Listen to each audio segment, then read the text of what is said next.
Martin. Excuse me, councillors. Excuse me, councillors. Oi!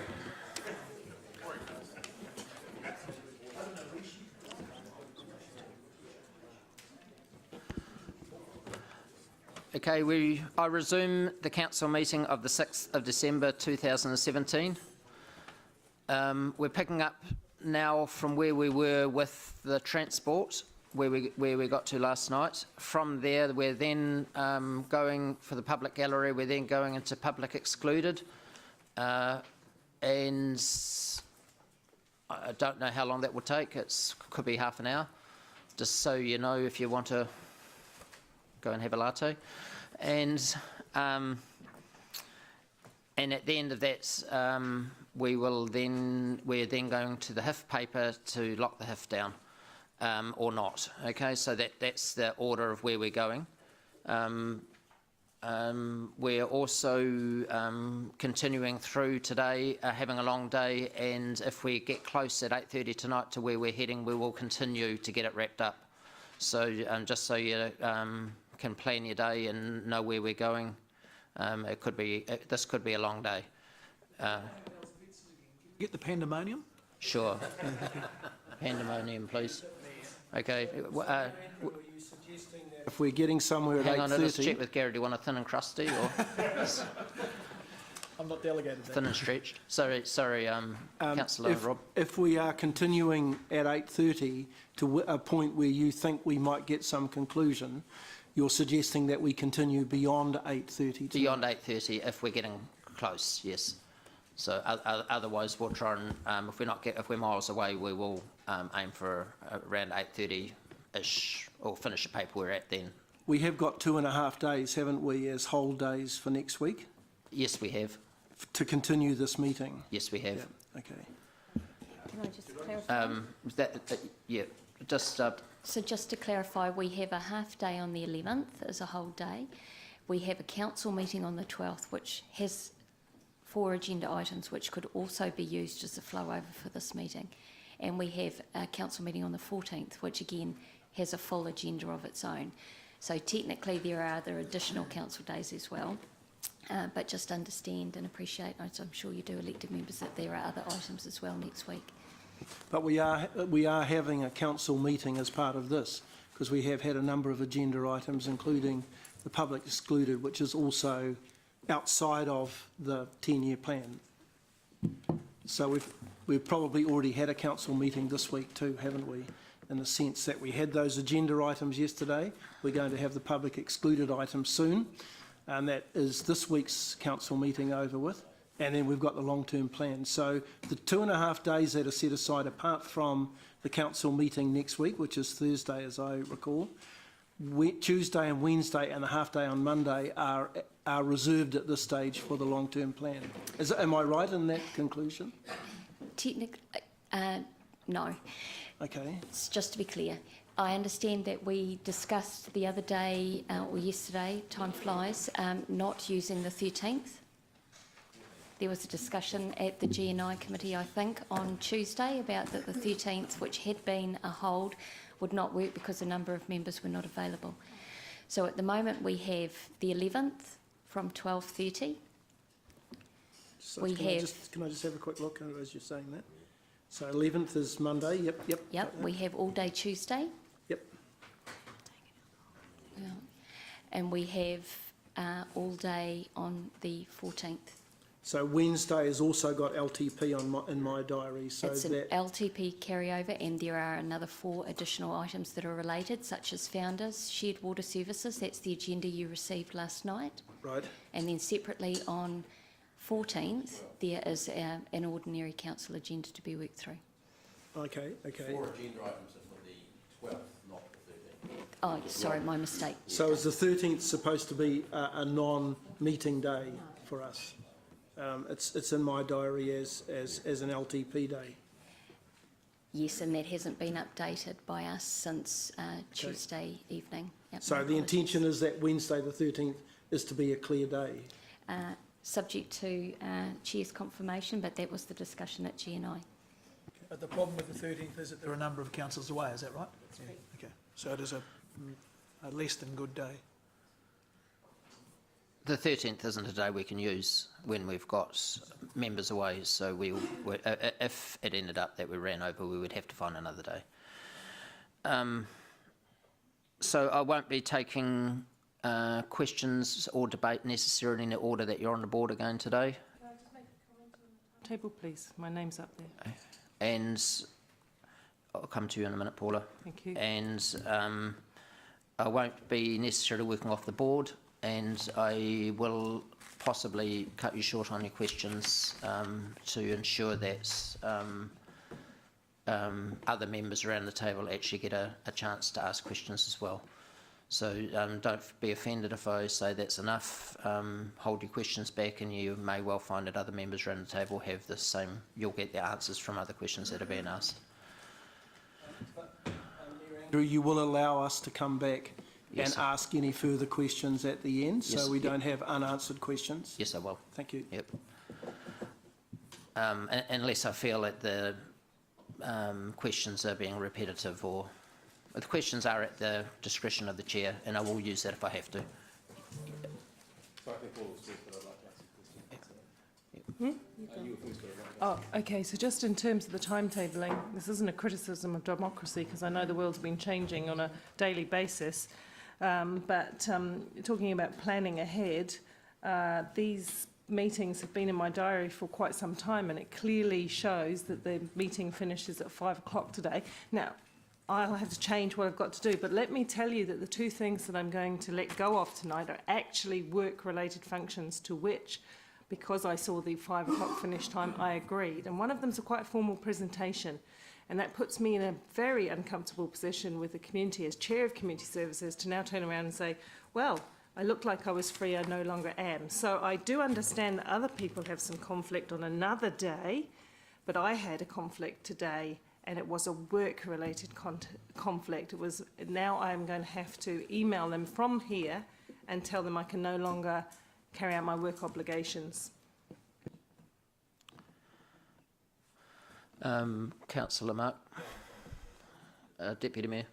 I think that unfortunately goes with the flow. A number of us, I'm having to give up an honorary doctorate for Helen Clark next week, and some prize givings, and it's tough. But and Parliament, our MPs do this every week, and I think I'd rather actually just, the only caution I'd raise though, Mr Chair, is at 8:30 we need to be pretty accurate if we're about to finish or not, because I think thanks to excellent governance team, we've got some good standbys. I mean, I think we've now actually got that, and I think we're fairly safe, I suspect.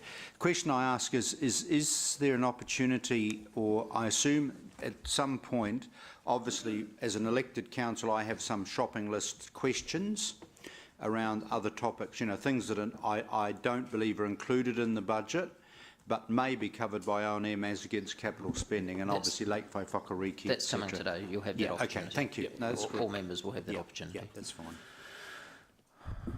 All right, so let's get started. So we're on transport, Chris, I think, is it? Can we just have page numbers, please? It was a bit yeah. confusing yesterday.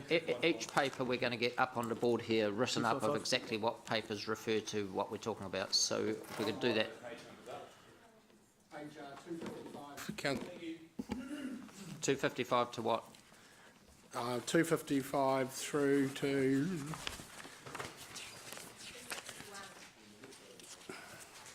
261, is it? Yeah.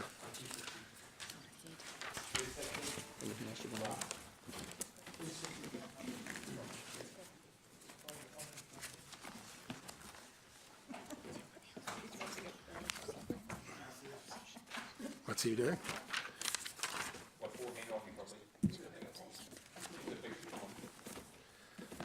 So councillors, I'll repeat my quick recap from last night. So we're talking about the transport Hang on, improvement program. Chris, we got it last night. We don't need it again. We Okay, heard. all right. Happy to answer any questions. Just move into where we left off last night, please. We're trying to get this moving. Yeah. Yeah. We need to go.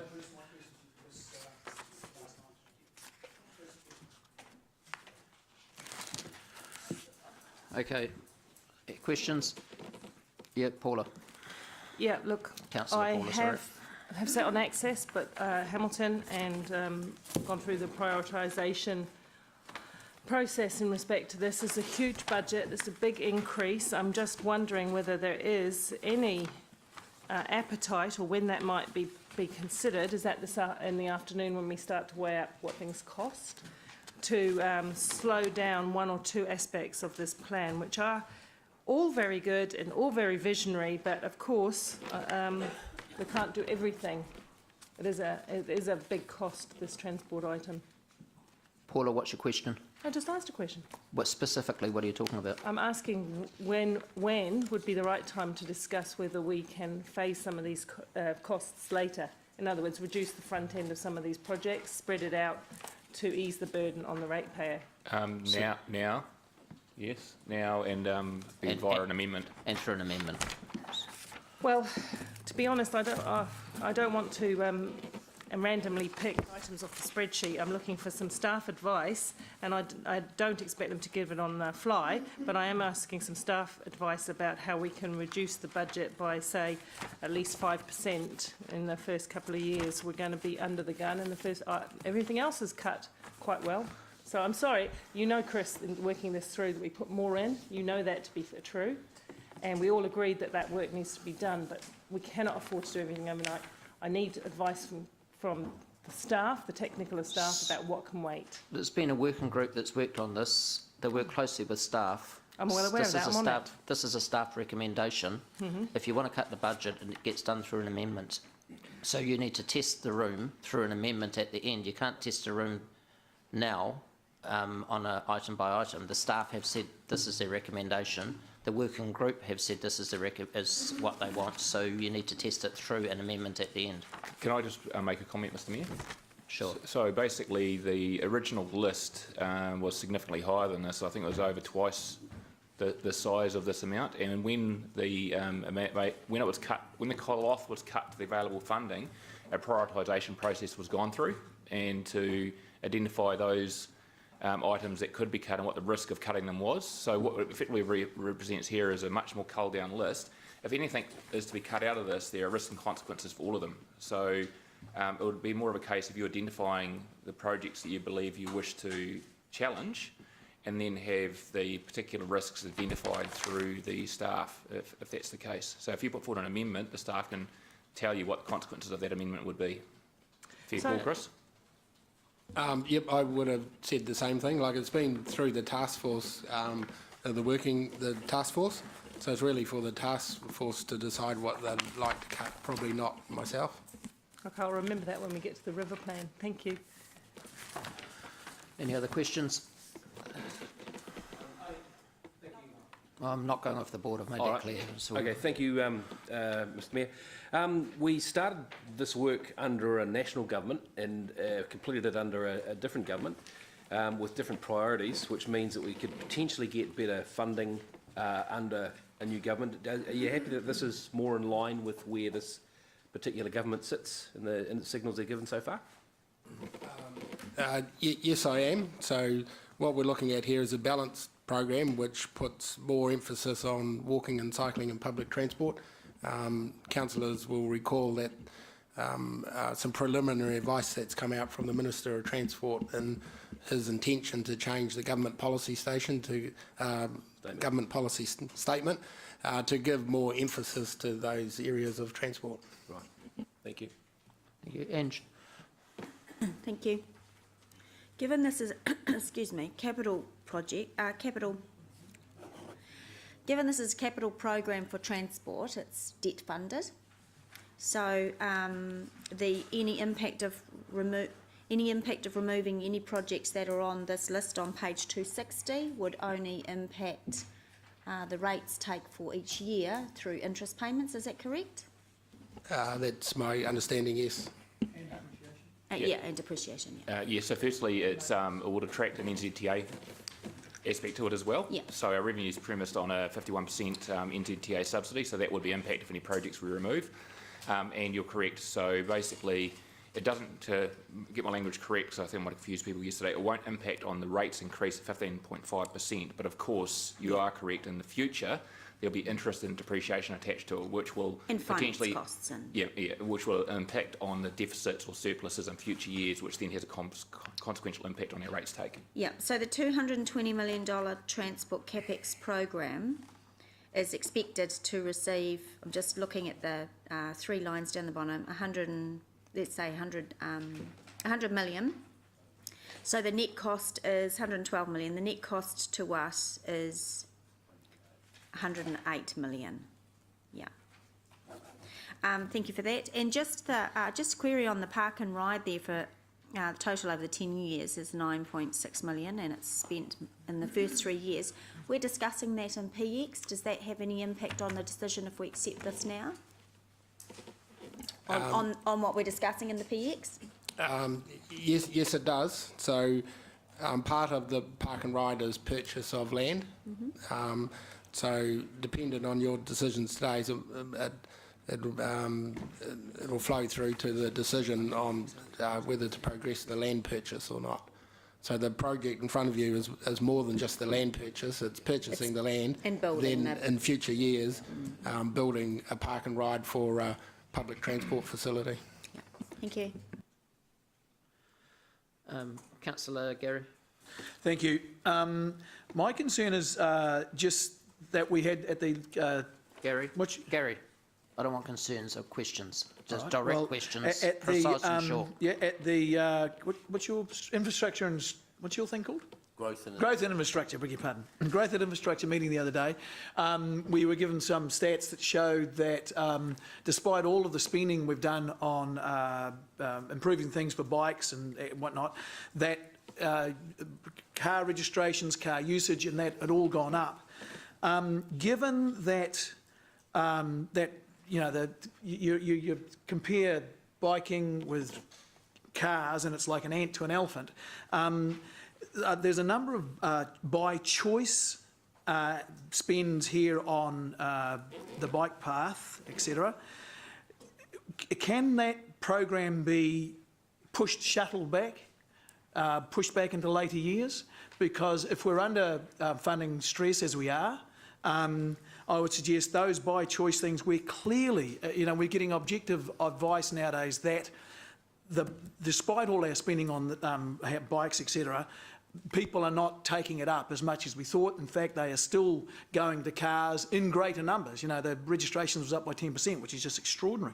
How will it impact does it upset the program to move the timing of these things back?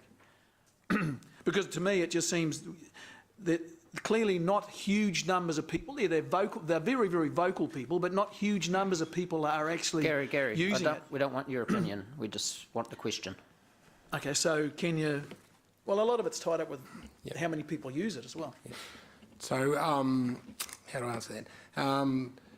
Look, Council has signed off on some problem statements, some benefits, some measures and targets.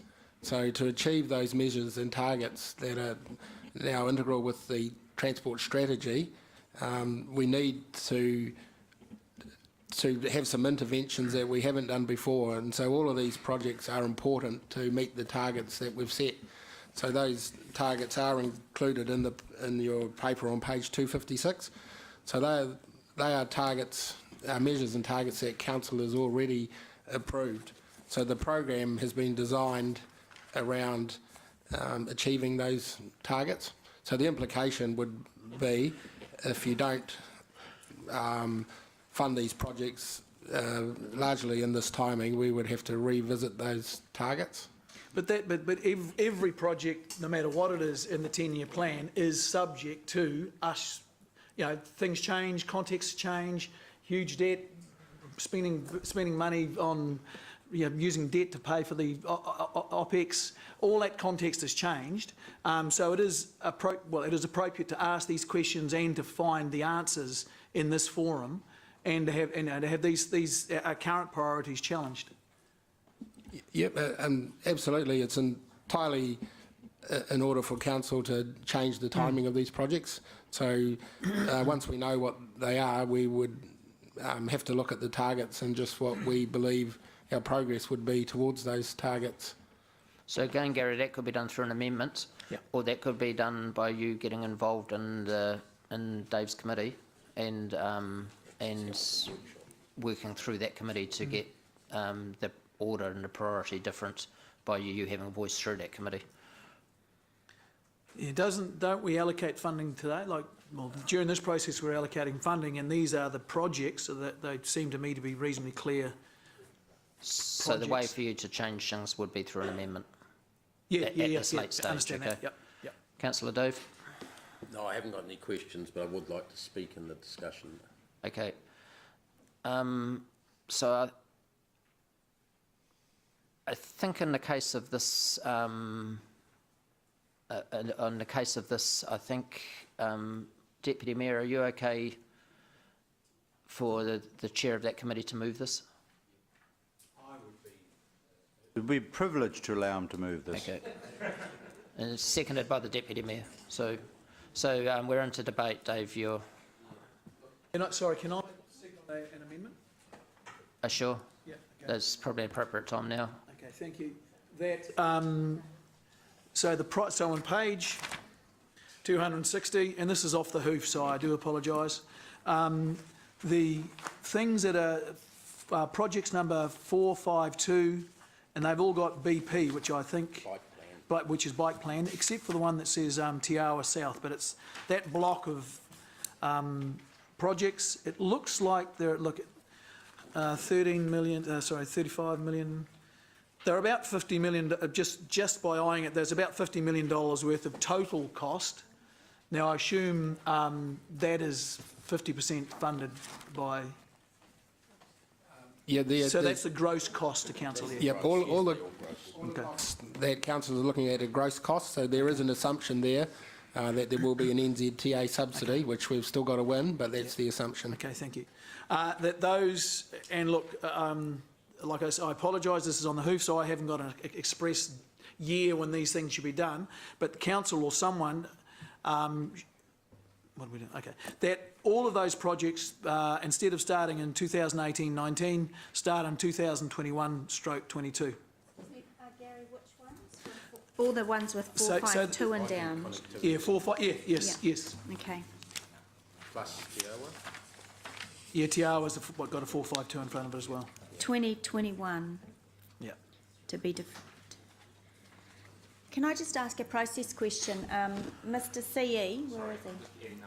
Oh, okay. So when we spoke on the phone before the process started, you said that if something like this arose, then then staff would go and do some modelling so we can see what. Great. So can you talk us through how you'll take us through that? Firstly, I'm trying to understand what the impact is of Gary's recommendation, so amendment. So you're basically suggesting for those projects we slide them out to year 5? Yep.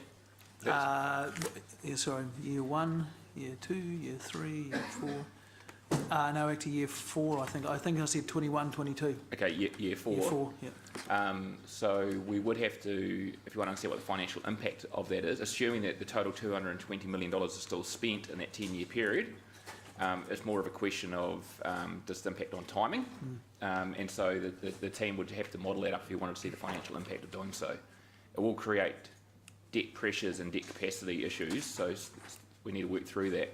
So surely any delay in spending will improve our debt position and our finance. But we've got a peak to our 230%, and I want to understand what that means in terms of the context of that peak. So, Stephen, we can continue where you want the amendment now. We have to pause for 5 minutes while we do that modelling. There's a savings that will quite quickly, 1.5 million approximately a year until you start doing it, and then it'll increase by that much after that. And we have the capacity headroom, Stephen, is the question. And Chair, when you do that remodelling, does that also adjust depreciation, OPEX costs and any interest that we would have incurred on doing it earlier rather than later? So there's a consequential change in not only in our debt, but I assume also in our OPEX. Based on key assumptions, yes, it's assumption driven. So if we need that information, we need to take a pause for 5 minutes, or actually. Because it probably impacts on the ability for others to debate if they're not aware what the amendment is. So can, I'll It's up just, to but it's up to the council and the chair to have that discussion. can I have a really rough idea of the savings in what year and what the savings are overall? And secondly, have we got a second it? So it's hard for someone to second it. Okay, so you've got a seconder in James. So can we just have some direction as to what the savings would be in each year, loosely, so that we can... In the first year, the savings would be about $200,000 because it's a $4 million year one. So taking interest, at what the repayment you have to start, roughly 5% for a full year. Yeah, so I'm leaving Stevens in the It background. wouldn't even be a full year, it'd probably be half a year. You'd have to calculate for year one. 100,000 in the first year savings, cash. Yeah, so if we can take a break, we can give the exact information to Stephen, he can exactly model it, and come back with the About exact information. 250 for each of those All right, years. until okay, you so we'll start. be back at 10 past. There's the big Gary, can you join increase. Stephen and give an exact project numbers and get these things? Yeah, sure.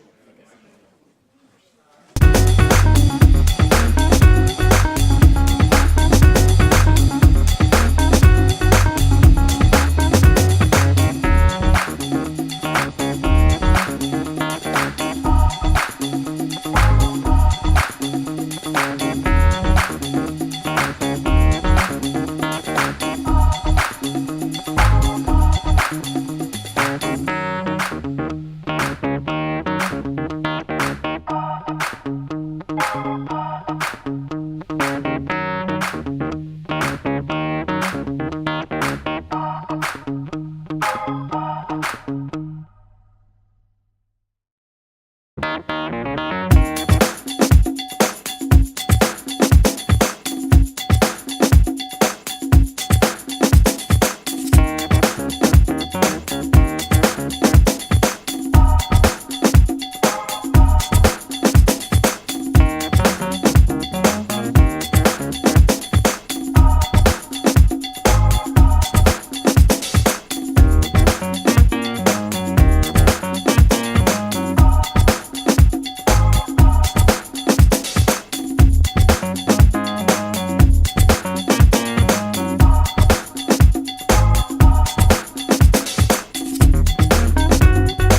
we're back on again, guys.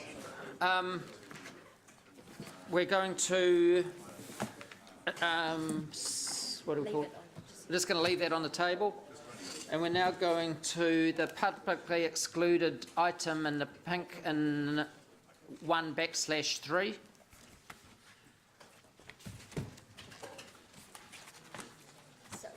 We're not going to go to PX. So we're not moving into PX on this item. Sorry, can I ask why? I thought the plan was to be able to be really nimble with these figures and have them available for us. I find it frustrating to have these debates and not have at least a rule of thumb sort of response so that we know roughly where we stand. We don't have to know to the last dollar. Yep, so the model has been set up for nimbleness, except for we assumed, and we probably made the wrong assumption in this case for the items from the transport, that because it had already been effectively considered by the G&I committee, we didn't build the model around that from a flexibility point of view. So the team are just working through here because of the, and it's not just a rule of thumb, it's loss of revenue has an impact on debt to revenue and stuff like that, so they've got to work the whole thing through. I assume that's the situation for everything. No, but everything else has been set up for a degree of nimbleness. This one we had made the wrong assumption that because we've gone to G&I and been signed off, that it was actually basically going to come through with very little change. Okay. So we apologise for making an assumption. I think someone said yesterday, you know what an assumption makes of you or something. I think James said that, yeah. Yep. It's an old one, eh? Okay, so I'm moving that we take this out of PX, this item number C1. Do I have a seconder by Dave, Councillor Dave? Steve, as soon as you're done, let us know and we'll suspend this one and come back to it. Okay, so just come straight back to us as soon as you're ready. A show of hands on that one. All those for, any against? Carried unanimously. The paper's through, mate. I'm teasing. That's all right. That was to take it out of PX. All right. Okay. Okay, so General So, yeah. Manager, could you Okay, so could you just Robin, welcome. okay, so councillors, to be clear, we're talking on the paper Rotokauri Park and Ride land. So I'm looking at the public excluded agenda and I'm looking at page 3 of 16. Okay, so councillors will recall that we brought a paper to the October Growth and Infrastructure Committee meeting. If you go to page 5 of 16, the resolutions of the committee decision there. So in simple terms, council decided to enter into a conditional agreement for the purchase of land behind the base at Rotokauri to enable the future provision of a park and ride facility associated with a future public transport hub, which is identified in the district plan. So we had a very limited time opportunity to purchase this land. Development has been happening quicker than expected in that area, and this is the last bit of land that's in proximity to the future public transport station. So what council decided to do was enter into a conditional agreement which gave us a 2-month period of due diligence, and one of those due diligence issues was whether the funding would be likely to be available into the 10-year plan. So we wanted the period to extend beyond the 6th of December debate where council made decisions on its draft 10-year plan. We have to ratify the agreement within a few days of this meeting to make the agreement become unconditional. So at the time we indicated to council that we thought the risks were quite low. If council decided for whatever reason that they didn't want to pursue the park and ride facility at some time in the future, the option is always on the table to on-sell the land, and we don't think there'd be a great loss in value in terms of the land property. So if I just move to the 2 recommendations, so this was an either-or recommendation, and it was intended to be dependent on your decisions you made on the transport program that we've just been debating. So it was either to approve proceeding with the purchase agreement or to advise the purchaser that through our due diligence process we decided not to proceed. So I'm happy to answer any questions. Yeah, so there is a deferred payment period for the land. So in terms of the payment for this property, so the total budget is $6.4 million. By signing the unconditional agreement, we had a $3,000 refundable deposit to pay. On the agreement becoming unconditional, we're committed to a 10% deposit, and we've the previous paper to council, to committee, dealt with how we would pay that in this financial year, and we deferred some other projects to enable the deposit to be paid, and the balance of payment, which is about $5.7 million, needs to be paid when we get titles, which is estimated in December 2018, so sometime in the first year of the 10-year plan.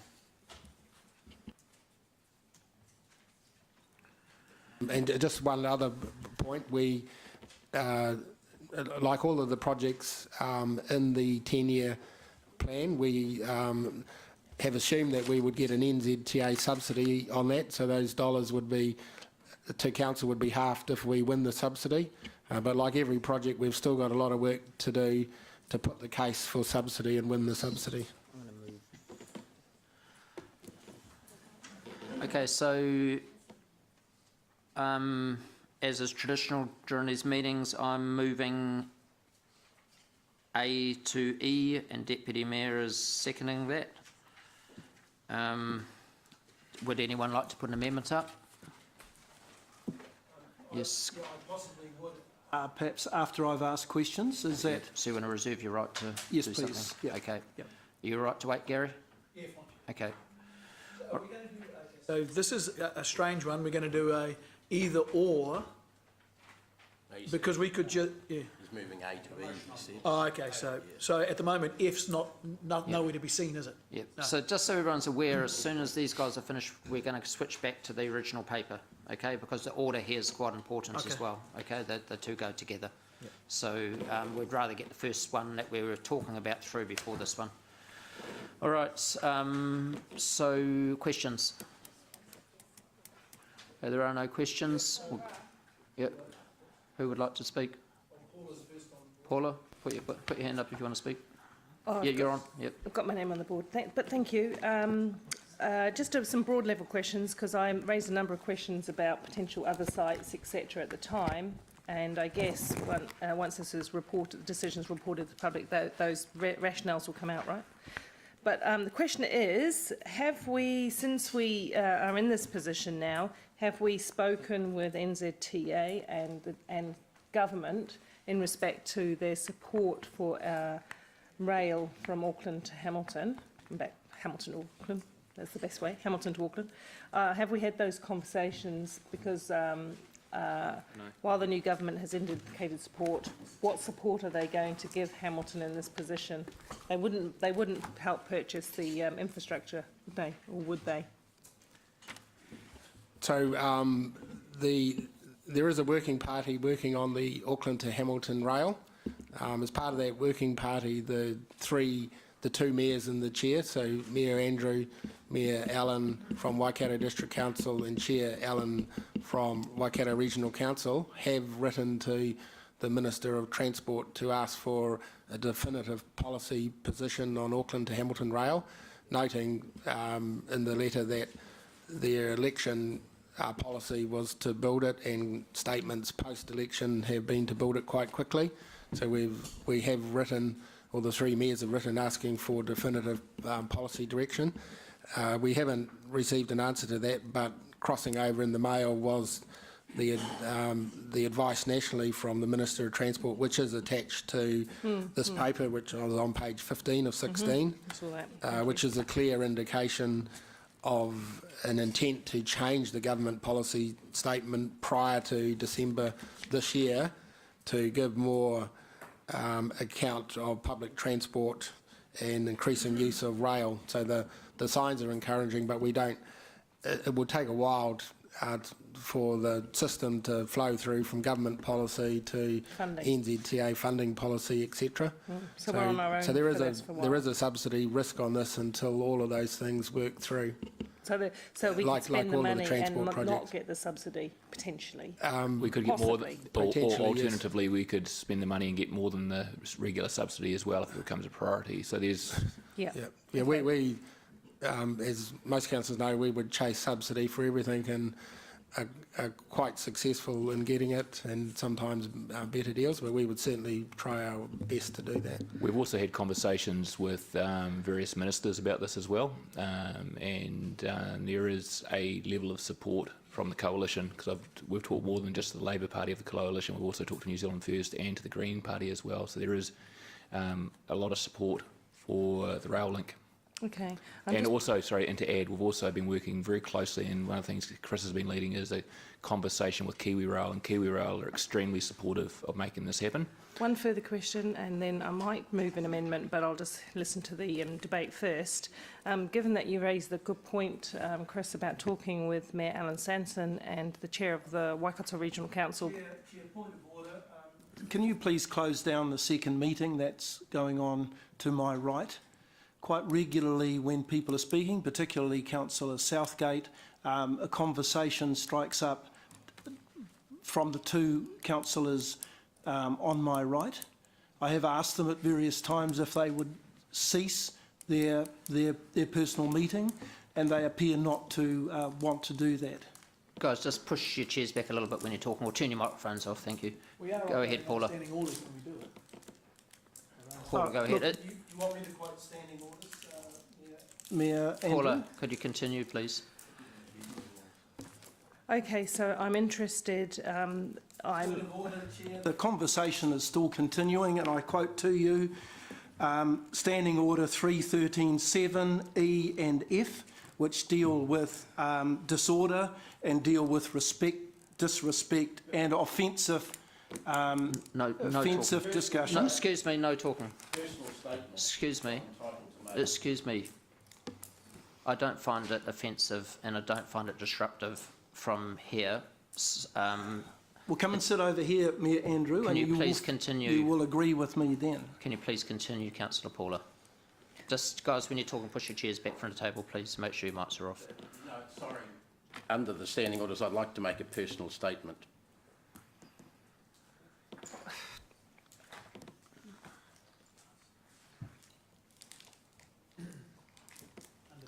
I think if we all just respected each other in our debate, this would not be happening right now.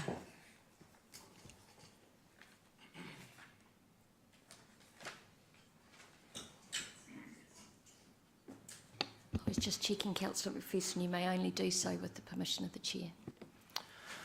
Okay. Paula, could you please continue? Well, sorry, you haven't. No, I'm not letting you make a personal statement, but I am asking you just to push slightly back from the table when you're talking, please. Paula, continue. Thank you. Sorry, Councillor Paula. My question, thank you. My question relates to the comment about the conversations with Alan, Chair of Waikato Regional Council, Mayor Alan Sanson. Mayor Jim Milcrest as well, or no, not at this point? Letter was Because just signed by I'm the three. interested in exploring, are we going to have a conversation with those parties at a sub-regional level, like we similarly we are doing with the theatre, about what contributions might be appropriate given the benefit that it would have, definitely would have a benefit in the Waikato district, benefit in Waipa, potentially Morrinsville, Matamata Piako, people would come in and use the rail. Is there a conversation around that? Because there is a regional economic fund where things changed fundamentally the economy of the region. Paula, This could be one. what's your question? I think you've understood my question, haven't you, Chris? What is your question? It's being led by the Regional Council. Yeah. It is being led by the Regional Council. No, Is that the no, question? no. It's, are we looking to work in partnership with the sub-regional councils through the regional council to assist with the funding of this project? Chris, can you answer that, please? Yes, that's the whole point of the working group, is to you. develop a strategic business case for the rail solution. This paper is not about the rail service. This paper is about protecting land for future opportunities for park and ride, which would work with rail and bus and a public transport hub. It's true you couldn't do it without the land though, right? Excuse me, That was a question.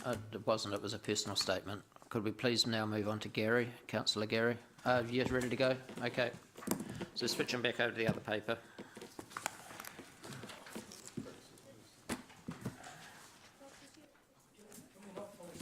No.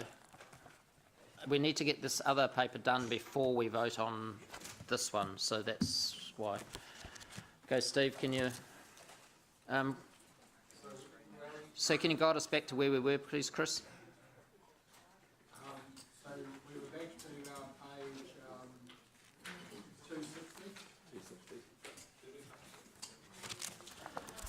260. So we're back in this one here. We're back in 260 where Councillor Miller asked some questions about deferring a range of biking plan projects. So what we want to know is what are the financial effects, please, Stephen?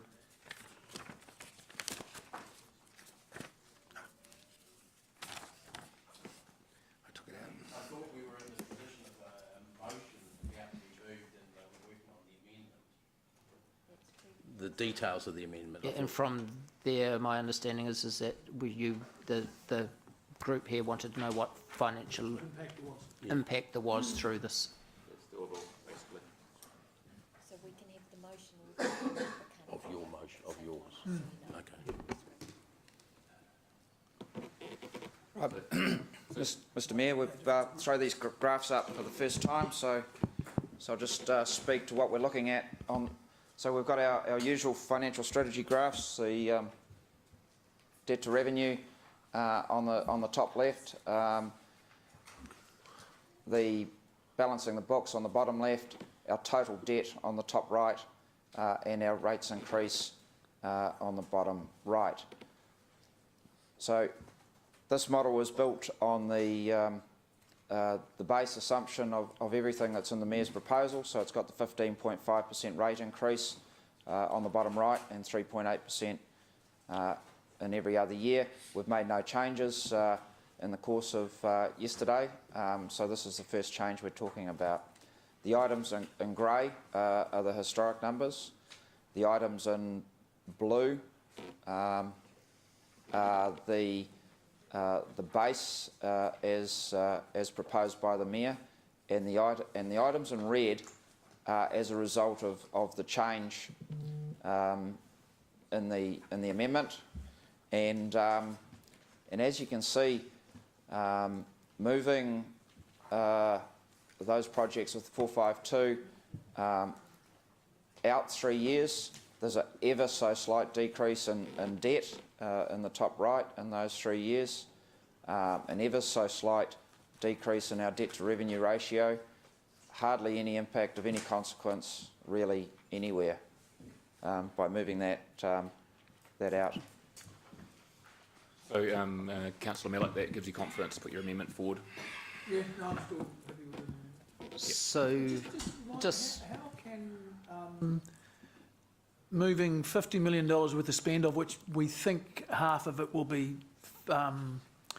NZT-aid, so $25 million, how can that not have you said an infinitesimal... How can they not have what? Oh, sorry, I know what it is. I'm working off the total. The figures I'm are the 10-year values. Yeah, okay. No, I got you. No, I understand He's that. answered his own question, Mr Halliwell. So, Gary, when staff are telling us there's very little material effect from what you're doing, do you still think that it's appropriate for you to be putting your amendment? Yeah, no, because I still think... That's fine. Yeah, as long as you're just testing. Yep. Okay. So can we have... So we've got the motion, we've got the amendments ready to go. So can we speak to these together? Is the room happy with it? Sorry, what is the amendment? I'm just trying to... It's in red. It's a little hard to read. The following projects are deferred to the start of the 21-22 year period: the biking plan, biking connectivity, school link, public transport and cycleway, Te Awa South River Ride, biking plan Central City, biking plan citywide biking signage, and biking plan University Rail. Yeah. Okay, But so other than that, we're still approving the rest. Yeah. Those are the only changes, yeah. So it needs to be, so the amendment is that we approve this subject to Yes. da-da-da. Yeah, no, I was trying to just work out if that was all. So there's no challenge to everything other than those 1, 2, 3, 4, 5. And Oh, this you've moved amendment. 5 or 6, yeah, 5 or 6 projects, whatever number there is. 1, 2, okay, so the mover, Dave, could you speak first, please? And then Gary, you can speak second as Thank you. the... Thanks. Look, the essence of this program is that it's a package of interventions. It's not any standalone ones. Biking hasn't been picked ahead of others. Public transport hasn't been picked ahead of others. Cars haven't been picked ahead of others. Walking hasn't been picked ahead of others. We're trying to, over the 10 years, ensure that all of our transport modes have transport improvements put in place so that they can all work better. Right at the moment, it's obvious that transport generally in the city is not working well. We certainly have cars stuck in congestion far too long at some of our intersections, especially coming in from outside the city, at the outskirts of the city. We have cyclists in very unsafe situations. We had a cyclist killed earlier this year on one of our roads, which is terrible when it happens. It was killed on the road by a truck in an industrial area of Hamilton. So in actual fact, our key early interventions, apart from some things that we have to do to respond to opportunities in the rail area, actually safety improvements on roads. But those safety improvements also have an element of improving transportability for cyclists and safety for car drivers and other vulnerable people alongside the road. So they all hang together. Now that's the first part of it.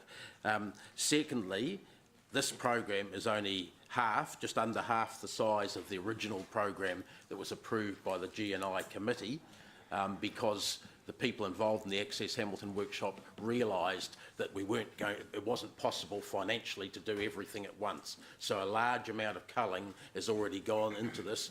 We regard the Access Hamilton Committee and Growth and Infrastructure Committee, the Access Hamilton Working Group, regard these as the priorities, what's left of the original program. Gary mentioned car registrations being up very high. Yeah, they're actually up 11%. Car usage in Hamilton, though, is only up 3%, which shows that a large number of the cars being registered are not actually being used because people are going to other things. There's 8% difference there, and that, to me, is quite telling. And I think that it's doubled by that tellingness, if you like, is doubled by the fact that bike use, which had been on a downward trend for quite a few years, has flattened out and on some of our routes started going up. And I think that the routes that it started going up are often the long routes which are well connected. One of our problems we've got in Hamilton is disconnected bits of cycle routes. So a large portion of this is to have cycle routes that go from one area to the other. Another thing that's in Gary's list to delay expenditure on, I appreciate he's only trying to delay it, not to remove it. Yeah, I know. Be my guest. Te South, Te Cycleway area. That's already the subject of an agreed funding package, significant one by the NZTA, by Waipa District Council, and so far by us through the top of the gardens area through Riverlea to the city boundary. That would complete the cycleway from Ngarawahia to Karapiro. That's our portion of it, and we've been part of a multi-party agreement to do that, and that year for doing it is set in here because that's what the sort of 1 year from now approximately, because that's when the rest of the work is being done. If we have a gap in that, that means the cycleway, that particular cycleway, the river cycle path, the preeminent one in the Waikato from Ngarawahia to Karapiro won't be completed. There'll be a gap smack in the middle in Hamilton. I think that that is an extremely well-used cycle and walking path that we should maintain the program on. The other thing, some of the things like the cycleway university route here.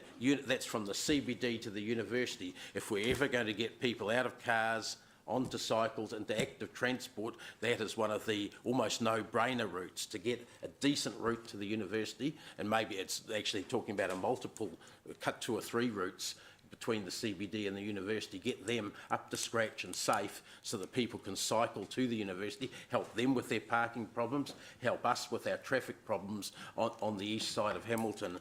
I think this is the time to do it. But overall, the whole thing here, this is a package, no one mode favoured ahead of others, and let's keep it that way. Access Hamilton Subcommittee will be juggling some of this depending on other opportunities that come up, especially if there are other funding streams coming on board. And one of the funding streams that the Ministry of Transport is talking about is extra funding above the normal fare rate for cycling. That's one of the things that they have talked about. They're talking about a special Cycle City fund, and that's been advised to the Growth and Infrastructure Committee previously. If they do that again, we're going to stand to actually get more in revenue than we had anticipated in here, assumed in here, more than the 51% for cycles. We need to have some cycle projects ready to go for that. Do we have a seconder? No, that'll do for me. Okay, Thanks. Councillor Gary. Thank you, and thank you, Dave. We have got a challenging, very challenging capital expenditure program. These biking solutions here are competing with rototurner pools, rototurner libraries, our growth and infrastructures. So all of this stuff is a competition. I disagree with Dave when he uses the word of saying we've treated everything, all modes of transport the same. I don't think we should do that.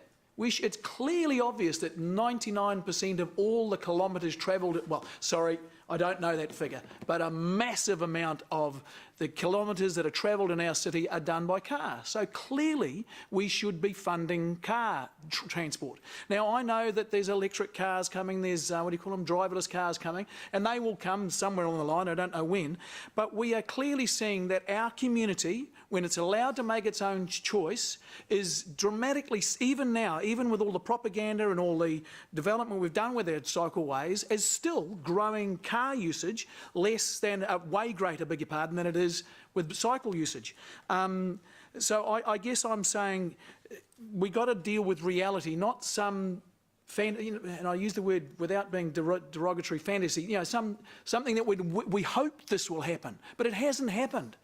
We've been doing for over a decade now, been trying to get people onto skateboards and bikes and all sorts of stuff. And yes, some people are doing it, but nowhere near the amount, when you look at the cost of the capital projects to favour maybe a few thousand, I don't know the figures, but way less than the volume of transport that is done under vehicles. So that's my pitch, that it is in a capital constrained situation as we are, this stuff I think create, the cycleways deliver less value, less amenity to our community than continuing our spending on roads and or other projects, which is where this money could go to. It could go to the rototurner swimming pool, it could go to the roto library. I may not approve those things, but I'm just throwing it out there. All right, thank you. Look, I'm not supporting the amendment.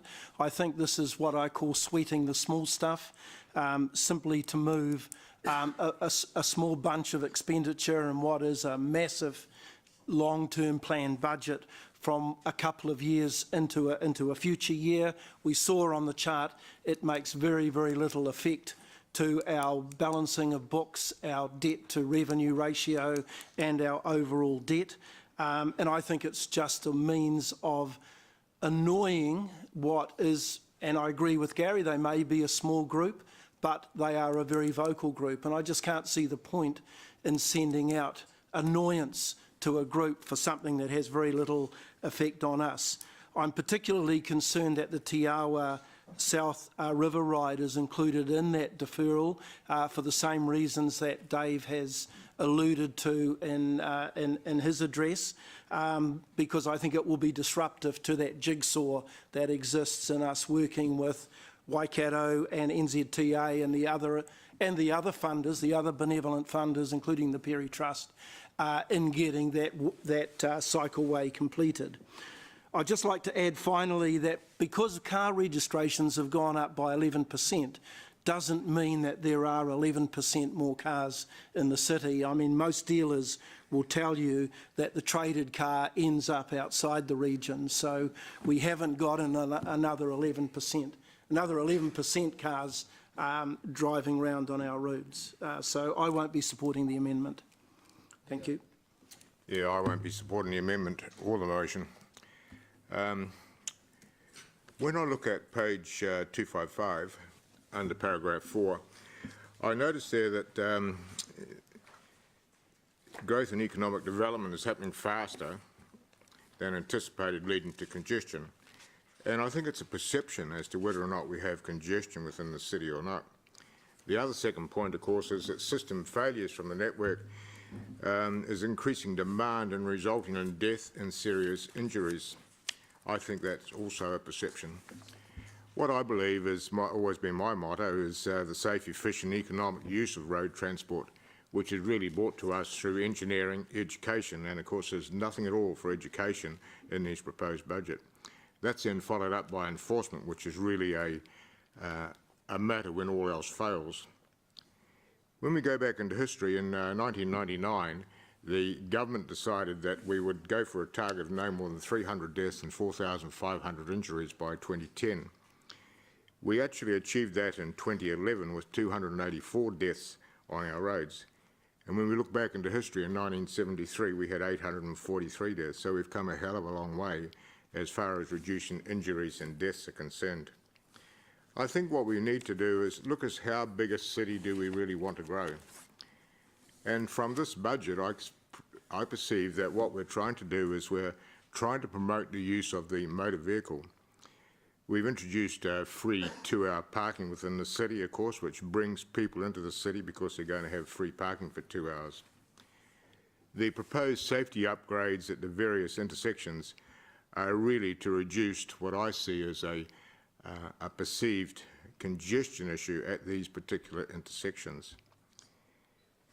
The only time, from my observations, that we do have slight congestion is during the school terms, between the hours of, say, 7:30 to 9 a.m. And what we need to do, is, of course, is to educate parents within the city on walking school buses, kids riding scooters and cycles to school. The other issue, I think, which is concerning about the safety within the city, of course, is safer vehicles, and that is, of course, out of our realm. What we have, of course, is we get parents who will buy the 17-year-old a $2,000 or $3,000 motor vehicle, whereas a kid actually should be driving the BMW and the parents should actually be driving the older vehicle of the $3,000 vehicle, because it's a hell of a lot safer vehicle than what they're in. The other thing I think we have to do is to look at safer people, and this is all in education. And what this coalition government, of course, has proposed, or Labor proposed prior to the election, was that they'd bring in driver education within the school system. Not too many kids, of course, fail to die as a result of not getting NCEA, but there's a hell of a lot of them out there who do die because they haven't got the proper education and the right skills to actually handle a motor vehicle. So what I would like to see is that the city here has got a vision zero, which means that what we're hoping to have is no deaths or serious injuries within our city. And when we look at our future of our city, I think what we have to do, of course, is to become a bit of a leader in road safety, and that's basically starting at the education level. And I would like to see some funding actually transferred from the budget into an education program, a proper education program within our city. So I will be voting against both of these. Thank you, Mayor Andrew, and thank you, councillors, for your opinions, most of which I agree, and it's just a matter of tying them all together. Look, I'm pro-choice. I'm absolutely pro-choice, and I'd like to pick up a couple of points that Councillor Mallett raised with this amendment, which I'll be voting against in favour of the motion. Yes, we have worked for years and years and years trying to get cycling right, and that's good. That's good. Maybe we've been trying the wrong things. Maybe we haven't been trying enough, but we have been trying, and that is a good thing. We're not far off getting it absolutely right. Journeys are done by cars, you're absolutely right, because there is not enough choice. to safely ride a bike. People are not riding bikes, and research shows you in this city people are not riding bikes and they want to ride bikes. Now, we're not talking about recreational cyclists necessarily. We're not talking about mammals, as in middle-aged men in lycra. We're talking about commuter cyclists. We're talking about kids riding to school.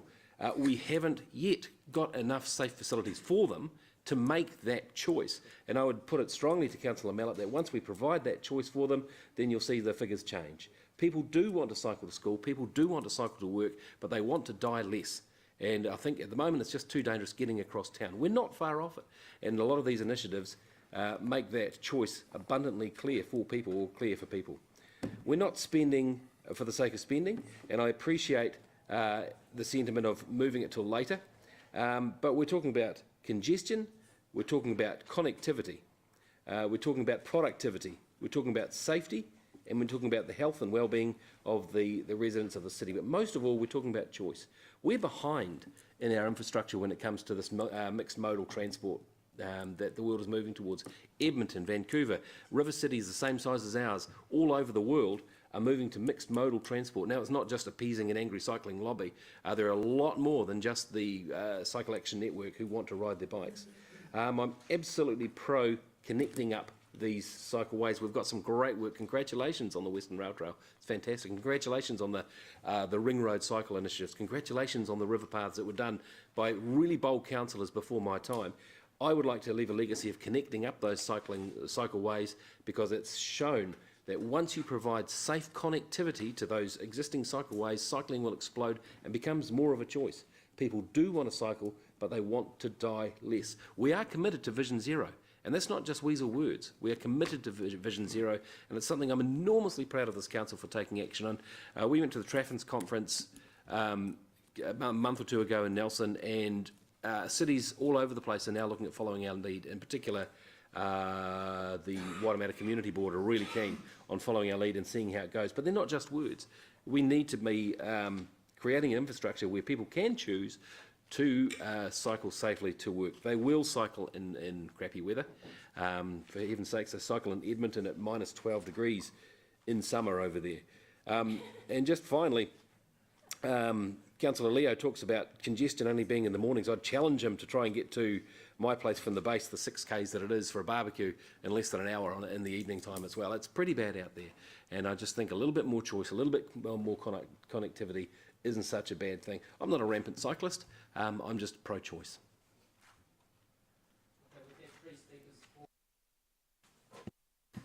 We've had 3 speakers for, 2 against. Is there anyone else who wants to speak against? And the motion, 3 times 3 would be 6 speakers for each, for and against. That would be 12. I just wonder, given the... Okay, we'll go through the process. There's another 4 speakers here. I'll be like 30 seconds. Wow. Time is on. Each speaker's had its full 5 minutes so far. We've been debating for 20 minutes already. Dave wants to hear what I have to say. Okay, Angela, you're on. Oh, no, I don't want to jump the queue. You're on. Sorry, Jeff.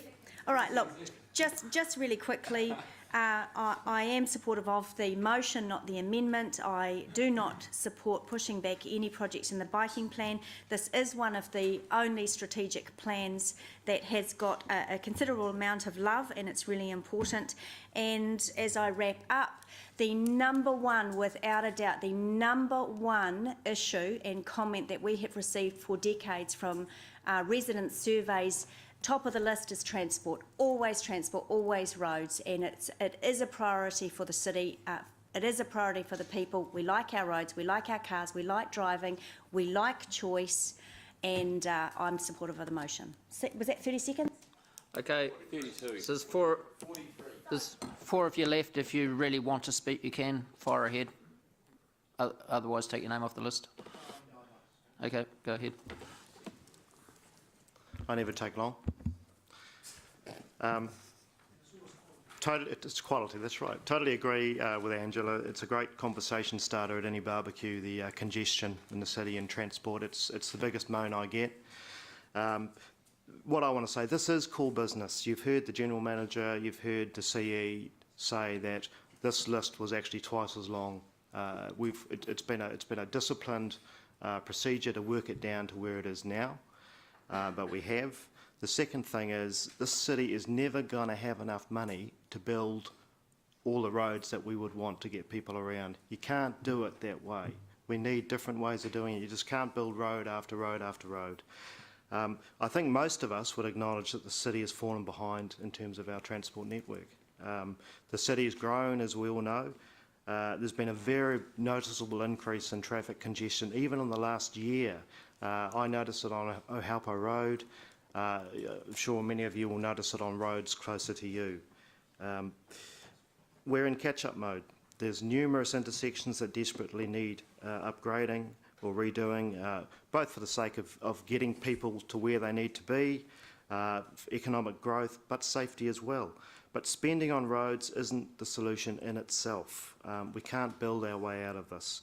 I think what I find exciting about this program is that we're not just throwing good money after bad, we are recognising the fact that cars can't do it all.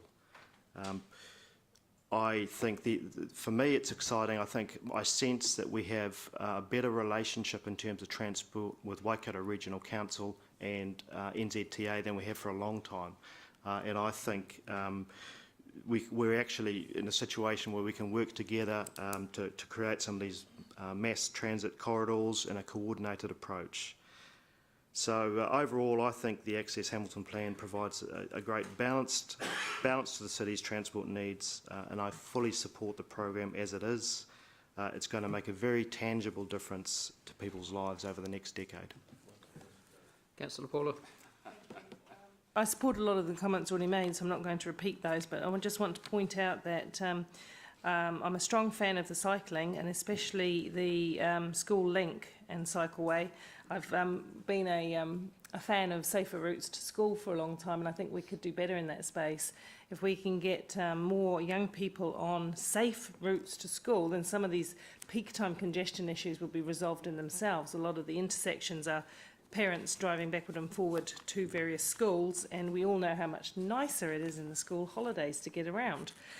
So thoroughly supportive of that. I like the idea of, we did a lot of talk around the safety, and I think we've landed quite well in that red zone here with the safety programs. Support Leo's comments, however, around safety education, because you can upgrade everything you want. You've still got to work across the spectrum from engineering, education and enforcement, not just one aspect. And of course, he has a long history and expertise in that area, and I think we should take on board that.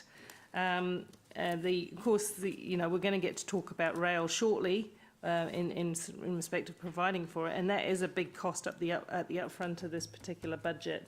So it was difficult for me before, because that was in public excluded, to make any commentary on that, but I will reserve my comments on that for the time being. Yep, you can't get everything that you want. I was on the Access Hamilton, we had lots of debate. Don't agree with absolutely everything, but you can't agree with absolutely everything of any plan. So I will vote for the motion. Deputy Mayor Marsden. Thank you. And obviously, this city and our country is on an evolution, and we are on an evolution towards what I call integrated safe transport options. I certainly acknowledge the comments of Councillor Leo when we had 850 deaths per year. Our objective is to head more for the Sweden-Norway Vision Zero, and from the point of view of safety, the reality is, thanks to the wonderful River Ride, the Perry Foundation, all of those fantastic people, and the velodrome, there's a trend obviously to increasing recreational cycling, which obviously is now spilling over to, like in European cities, cycling for commuter and for work purposes. So my intent in supporting the original motion is to make sure that we get as many safe cycleways as possible. Certainly we should be, through our government MPs, wanting to meet, I think, with the new Green Associate Minister of Transport, who has made it her mission to really attack the issue of the tragedy of road deaths, and Leo's done the work around the speed limits on rural roads, the craziness of 100k. Then you see cyclists along those 100k roads, the terrible head-on crashes because those roads invite some terrible momentary mistakes, a lack of median barriers, etc. Won't go on, and our Traffic Institute and Nelson conference picked all that up. But I'm saying that this is but one debate. All we're doing today is we're approving the financial allocation. But in my view, this program is an investment, frankly, to keep our young ones who are on cycles alive and safe, an incredible range of people who choose now to cycle. And there's a saying, oh, roads are not for people, they're for cars. Well, that's a dippy statement. Roads are for people, obviously, and you do the design according to the particular function. And our point is to try and do everything we can to achieve Vision Zero in this city. Councillor James. Being an ex-police officer, I've seen far too many deaths on bikes on the roads, and as you can see, I'm the seconder of the amendment up there. So, look, I don't often agree with Mike Hosking, but I actually found this the other day, and I'm going to quote Mike Hosking on this, so just bear with me here. I find it hard to believe that we are seeing, when it comes to cycleways are by large a waste of time, and I cycle, by the way, as I do. The tourist trail is good news. Specific places to explore, individual places where cycles can roam free is no bad idea, but cycleways have been ideologically captured by clipboarders who can't see the wood for the trees. It's all theory, no reality. I have, of course, been saying this for years. However, there are now, can you believe it, protests from against cycleways from Auckland to Christchurch to Wellington. People are literally on the march against dumb councils who don't get it. Pieces of road and footpaths sliced up and up, all in the vain attempt to convince us that cars are bad and bikes are good. Bikes are good, but not just when they prevent cars moving or buses moving or people doing their business. In two separate parts of Auckland, that I'm aware of anyway, businesses are screaming about lost custom on roads that are being chopped up and punters prevented from shopping. Christchurch, same story. You can't get to the door for all the roadworks, and when the road workers have packed up and gone home, as they did on their original major cycleway in Auckland, the famous, or the infamous, the $18 million pink monstrosity is in the centre of town. When they've gone home, what then? No bikes. I look out my window every day, no bikes. Lanes and infrastructure are for people who will never cycle by.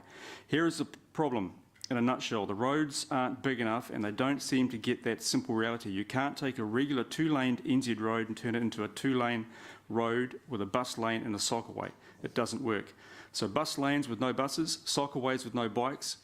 It's the forlorn, tragic reality of urban New Zealand. Community after community is forced to take to the streets to tell councils that, well-intentioned as they may be, as theoretically interesting as they might have sounded, the simple truth is that by large they don't work, they're not practical, and they're a waste of money.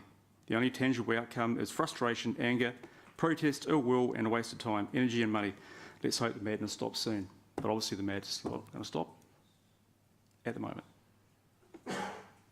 Thank you.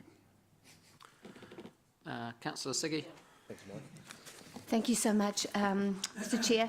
Look, most of it has been said. I will support the motion. Of course, I was part of that Access Hamilton as well, and it was exciting to see that we are really putting an effort into the cycleways and getting the connections handled there. For me, I also sympathise with Councillor Tuman, because we haven't done enough education, but I don't know whether that's only our job. I think seeing that the government has already indicated that they want to introduce this into the schools. I think we need to keep them at it, keep them honest about it, and just keep pushing that they're going to do this, because it is really about, it's not about safer roads, it's about safer drivers. And I know with these memos, that I love that, middle-aged men in lycra. When you're dressed up like that, you seem to be safe for car drivers, so they go as close as possible to you. By the way, if you wear flowery dresses and you have an old-fashioned bike, cars go way around you because they think you're fragile. So if you want to go on your bikes, please wear flowery dresses. So, just an, coming back to what Councillor Kesson said about Mike, whatever his name is, you know, whatever. But we just heard at Treffens, we heard about a cafe in Christchurch. No, when we were down in Christchurch, sorry. When we were in Christchurch the other day for waste minimisation, there was a cafe that did not like the cyclists. They didn't like their roads being pulled up in front of them to have a cycle path. Now they're doing special cyclist breakfasts, and they're chock-full, and they love it. So sometimes it just takes a little bit of time. Sometimes it just takes a paradigm shift for people to realize, oh, there's a cycleway outside my road, or not far down the road. And I think that's where our education comes in, where we need to keep reminding people what awesome cycleways we've got. And I forget it too sometimes, and I hear about it and see it all the time too. And but it's just a memory jogger for people. And one of the things I want to quote Ludo Campbell-Reid, who is the urban design advisor to the Auckland City Council, thank you, said that cyclists are only safe in numbers. We haven't got the numbers in Hamilton yet for the safety, but if we keep going with what we're doing with the cycleways, we will have the numbers, there will be safety, and people will feel super safe to cycle to work or to cycle wherever they want to go. So I'm excited about what's happening, and yeah, I'll vote for the motion. So just before we have the right of reply, I'll just make a comment that this amendment's been put up. There's really no financial saving for it. It was about a political statement, in my opinion, about cycles, and I just think it's, of course, this table has the right to do that, but I'm not saying that's wrong, but it's. The point is that it wasn't done for financial reasons. When our staff worked it out, there was little saving. Pass on to now. I'm not saying you don't have the right to do it. I'm just saying it was a political statement, not a financial statement. Pass back now to Councillor Dave. Yeah, thanks. Actually, I think this has been a good debate and some good speeches and good points on all sides, actually.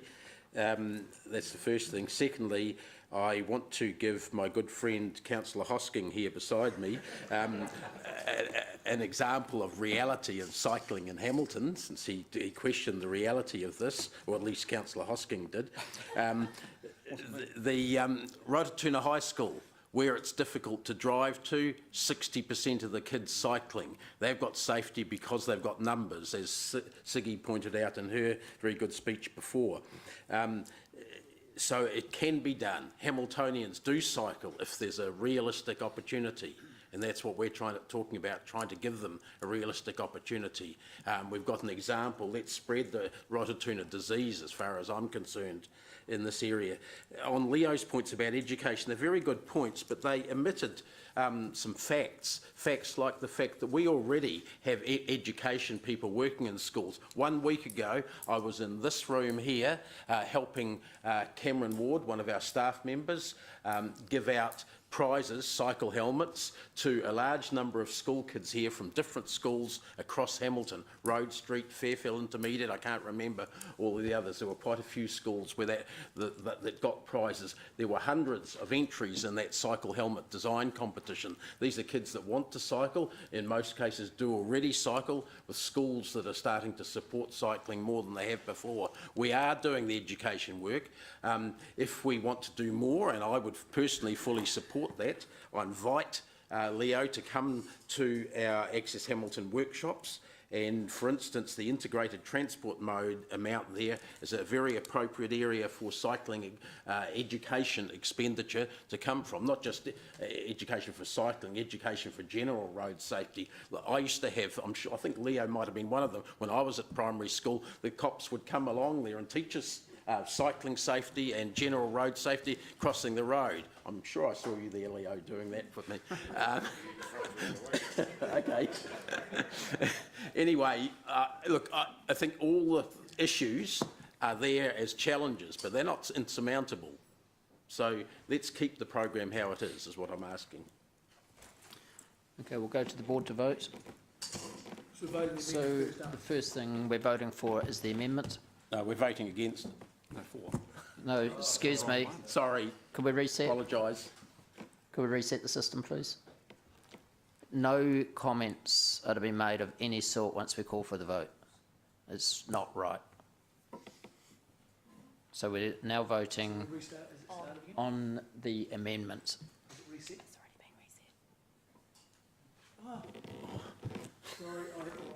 Okay. We convinced him. Saw my finger move, eh? Yeah. He was. Okay. So we're now voting on the amendment.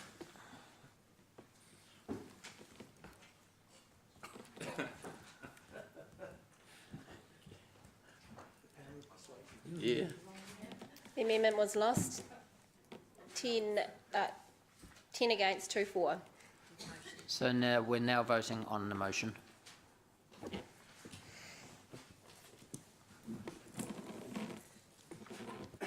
The amendment is carried, 10 for, 2 against. Sorry, the motion was carried, 10 for, 2 against. Thank you. Gary, I thought